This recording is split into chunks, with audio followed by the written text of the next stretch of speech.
I cannot stress this enough to you guys. What we are witnessing around crypto is a complete crackdown that goes from the SEC all the way up the food chain to even the Fed.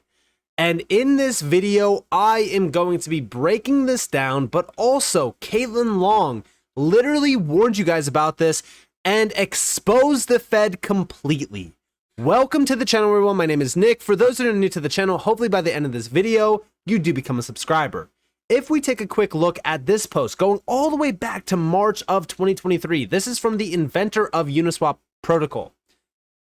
Guys, this is what started everything. During 2023, specifically the first quarter of 2023, we saw banks collapsing. And this was all because of the anti-crypto narrative. Operation Choke Point 2.0. Elizabeth Warren with her anti-crypto army. She literally put this out back in 2023, March of 2023. I'm in this fight to put our government on the side of working families. Join our re-election campaign today. She is building an anti-crypto army. Guess what? She already had an anti-crypto army at this point. Brad Sherman was with her, all of the pro-banking politicians, but also Gary Gensler. She was pushing her agenda around FTX. She allowed FTX to become as big as it was with players like Gary Gensler. It's the number one reason why FTX got the green light. And once FTX went belly up, the next day, Elizabeth Warren was already pushing for stronger and stricter regulations around crypto. But we have Elizabeth Warren believes this branding is strategic because way more money advocating against crypto than for it. Crypto is viewed negatively, neutrally by enough people she can attack it without losing many votes. Our industry needs to work together to fix the two. But also, March of this year, she pushed a crypto bill. And this bill was a blatant attack on crypto innovation. And there's actually a few quotes here. Number one, we have a few quotes that are just really kind of talking more so about the security problems, national security problems. But it's clear there's broad consensus on the importance of implementing effective policies to maintain America's leadership in emerging technology. The industry remains committed to advocating for responsible regulation, aiming to cultivate an environment that encourages innovation and advances our nation's strategic objectives. And yes, because listen, if we continue to push innovation outside of the US and we start to see major nations like, for example, BRICS, starting to innovate with the technology and accelerating the innovation, now we have a national problem. It's a national security problem. And we have down here that I want to collaborate with the industry. What I don't understand is why the industry seems to be saying that the only way that they can survive is if there's plenty of space for the drug traffickers and human traffickers. Oh, and the terrorists and the ransomware scammer and the consumer scammers. This is what Elizabeth Warren was pushing back in just February of this year. That's literally what she is saying. No actual company in this space is saying that the only way that this market survives is if there's plenty of space for scammers and drug traffickers and human traffickers. Like, that is just a ridiculous statement. And she even stated that North Korea is financing about half of its nuclear missile program with crypto. I mean, you seriously can't make this stuff up. But this is exactly what they have to push. They have to fearmonger through crypto so that they can push their agenda to get control over the space. But check this out. So we have from Nick Carter. So many of you will remember my reporting around Operation Choke Point 2.0 from the spring of 2023. And this is a little bit of a summary. So Biden's financial regulators, namely the Fed, the FDIC, and even the OCC, along with the SEC, launched a crackdown on banks covering the crypto space. The first casualty was Silvergate Bank, which voluntarily liquidated. The common reporting around Silvergate was that they lent to crypto depositors. Those depositors were flightly. When rates rose, they suffered, $2 million losses on bond portfolios and ended up insolvent. Except that's not true. Silvergate weathered the storm, even though short sellers and members of Congress, like Warren, encouraged a bank run based on rumors that Silvergate had criminal exposure to FTX. They have since been totally cleared of those allegations, by the way. They suffered huge redemptions after FTX, but were still solvent and able to do business. Only there was one problem. The Fed told them that they had to reduce their crypto exposure to only a nominal auxiliary part of their business. This is like telling a Dunkin' that they can't sell donuts or coffee. Silvergate was a boutique crypto bank that served the crypto industry. So after the Fed came out with this new informal guidance, their business ceased to exist and they voluntarily liquidated. The bank's assets were also toxic as it became clear with SVB and Silvergate that any crypto-related lines of business would not be eligible to be sold according to the OCC. This included Send and Signet as well as crypto deposits at those banks. I broke the story into two pieces in Pirate Wires in 2023, and since then, Operation Choke Point 2.0 has become normalized in the discourse. And yes, it has become a normal thing. But also, Caitlin Long, bombshell revelation that Silvergate was liquid and solvent when the Fed forced it to close, changes everything when analyzing the March 2023 bank failures. Look at the dates. March 8th, Silvergate voluntarily liquidates. March 10th, Silicon Valley fails. March 12th, Signature fails. All of these crypto banks were failing because the Fed was strong-arming them into liquidating. However, the increased supervisory pressure on Silvergate Bank and other banks focused on servicing crypto asset businesses for Silvergate Bank to a point where it would have needed to remake its business model away from its focus on crypto asset businesses. This is crazy. Stop and think about that timeline. Think, would Silicon Valley Bank have failed had Silvergate not been forced by the Fed to close just 2 days earlier? Recall the bank run at Silicon Valley really got started on March 9th, the day after Silvergate announced it would liquidate. Reminder, Silvergate cost the FDIC's deposit insurance fund nothing, but the subsequent bank failures cost the FDIC's DIF dearly. Silicon Valley cost it $20 billion. Signature costed $2.4 billion, and First Republic, which failed weeks later on May 1st, cost it $15.6 billion. Oh, and regarding the latter, JP Morgan bought First Republic and its stock price went up 4% on that news by roughly the same amount as First Republic cost the FDIC, roughly dollar for dollar value transfer from FDIC to JPM shareholders. The big got bigger. But zoom out. Would any of the above happen had the Fed not done to Silvergate what it did just days before? Who at the Fed did this to Silvergate? Who at the Fed is responsible for Operation Choke Point 2.0? Below is Nick Carter's February 2023 list from his Pirate Wires post, except I'd leave off Adrian Harris. The Fed's name, Michael Barr, and Michael Gibson. And here you guys have all of those names that were tied back to the architects of Choke Point 2.0. Like I said, it goes all the way up the food chain.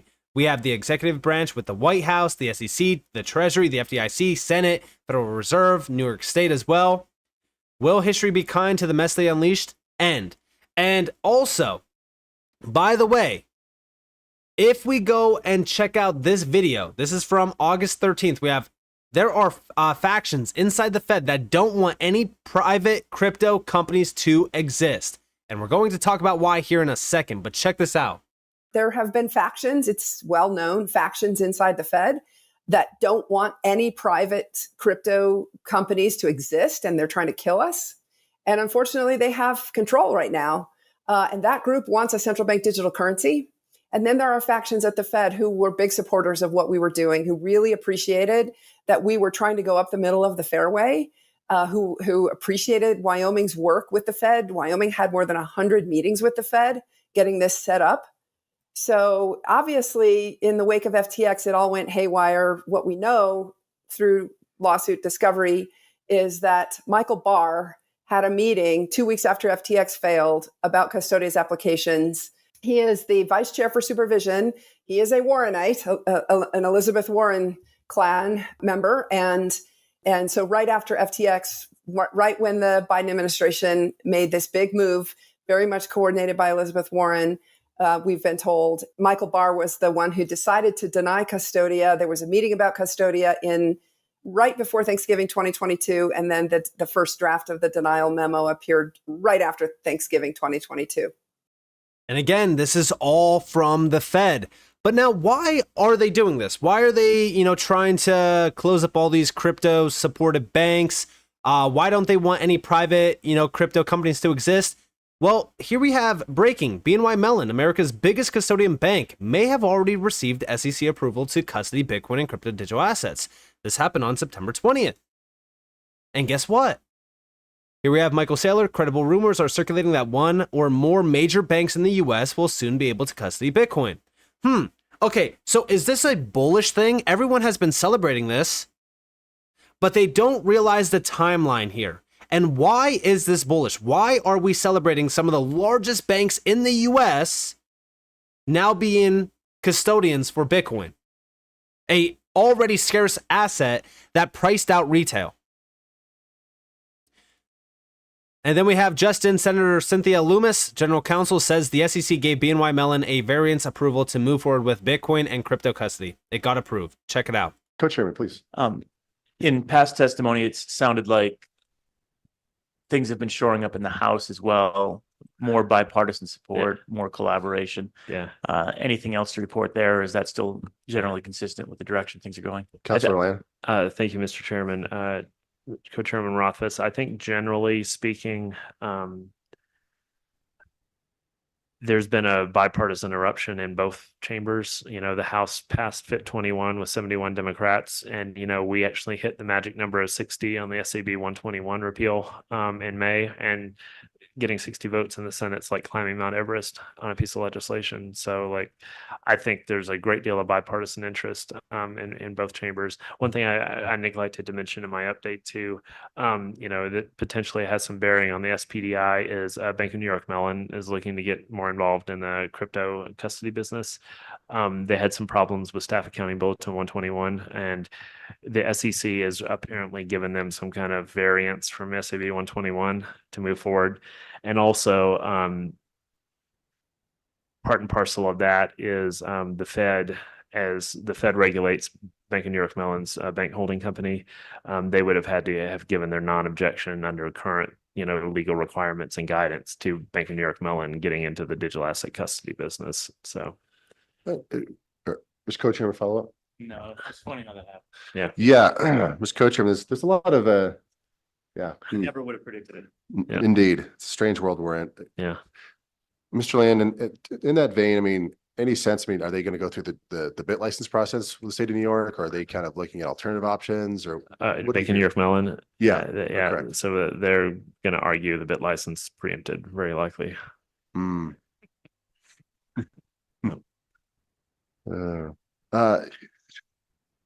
Councilor Land, in the So there you guys have it. And, as we really kind of think about this, yeah, they'll probably get the green light because this is exactly what they want. The SEC is a part of all of this. And this post here speaks volumes. Everyone should read this, not just once, not just twice, but 3 times over. Celebrating who the SEC chooses can or cannot custody Bitcoin is no bueno. The SEC deciding BlackRock was worthy enough to custody Bitcoin, not how it should work. Expect similar announcements for JP Morgan, Goldman Sachs, and other massive players. Again, I want you guys to understand what's happening here. And by the way, of course, Caitlin Long, the Fed says digital assets are a threat to financial system stability when a Wyoming bank provides custody services, but the Fed then approves a global systemically important bank to provide the same custody services. A systemically important bank. There are no words.